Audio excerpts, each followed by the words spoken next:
Great boys. So today we'll be looking into the next interesting topic called constraint satisfaction problem. The name is very well self-explanatory. So the problem, if it is satisfy the constraint, then the solution is correct. So it's simple way to understand.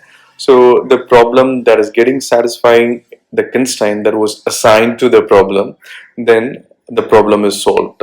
So the super good or universal example for the CSP constraint satisfaction problem is map coloring. So consider we are having a five different countries like Western Australia, Northern Territory, South Australia, Queensland, Victoria. Just look into the figure which is over up, right? We are having a variables, right? So whenever we are taking the CSV problems, we'll be considering the variables, domains, right? And what is the constraint that has been set for the given problem, and we have to consider all those constraints. So variables are all the country, right? Over here you can in fact write like Western Australia, Northern Territory, South Australia, Queensland, Victoria over here, but just to make it very simple we have just list that at country, right? So all the country over here. Domains. Now the domains are how we are going to solve the problem, that we are going to shade the color, and the given domains are red, green, and blue. And the constraints are no adjacent country should have the same color. So that is the ultimate constraint of it. So we are going to solve it just by ensuring that no adjacent country is having a same color. So the answer is superb illustrated over here. So the first country as given with the red, then the adjacent or Northern Territory and South Australia for the Western Australia. So if we have chosen Western Australia as red, then this Northern Territory and South Australia should not have the red because it is an adjacent for it. Then again for Northern Territory we are having two adjacents, South Australia and Queensland, and we have to ensure all the three are having it different because they are having adjacent. Hope you understand, right? So we are having adjacent over here. So now, so and again for Victoria we are having two adjacent, South Australia and Queensland, and for Queensland we are having a three adjacent, Northern Territory, South Australia and Victoria. So this is how we are ensuring that the no adjacent colors are repeated for the same country. So this is for easy understanding, right? For we can directly do it because the human can do it, but usually how the A will solve, right? The A will be considering all as a node, right?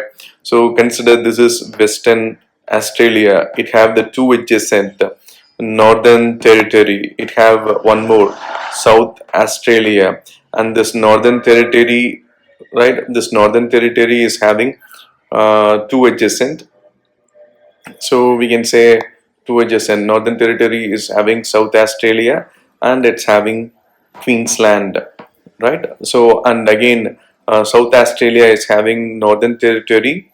It was already linked with edge, and South Australia is having Queensland. South Australia is having Queensland, and now South Australia is having the Victoria also. It's having Victoria also, and now coming to the Victoria, it's having the Queensland as the adjacent. So then Queensland is having all those Northern Australia. Queensland is having all those Northern Australia, then South Australia and Victoria. So this is how the nodes can be built, and now we have to ensure that no adjacents, right, have the same color. So this is how we'll be building up, constraint satisfactory problem.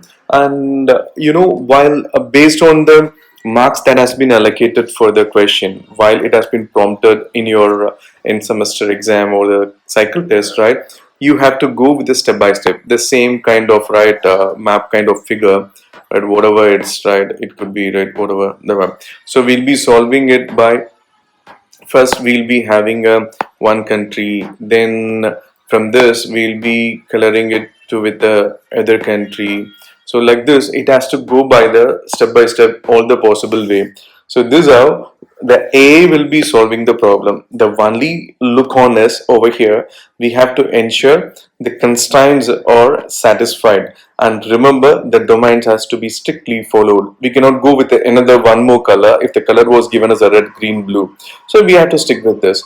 And variables, you already know whatever the attributes that available for the given problem, those are called variables. So this is how the constraint satisfaction problem or some constraint satisfactory problem is done, right? It's easy.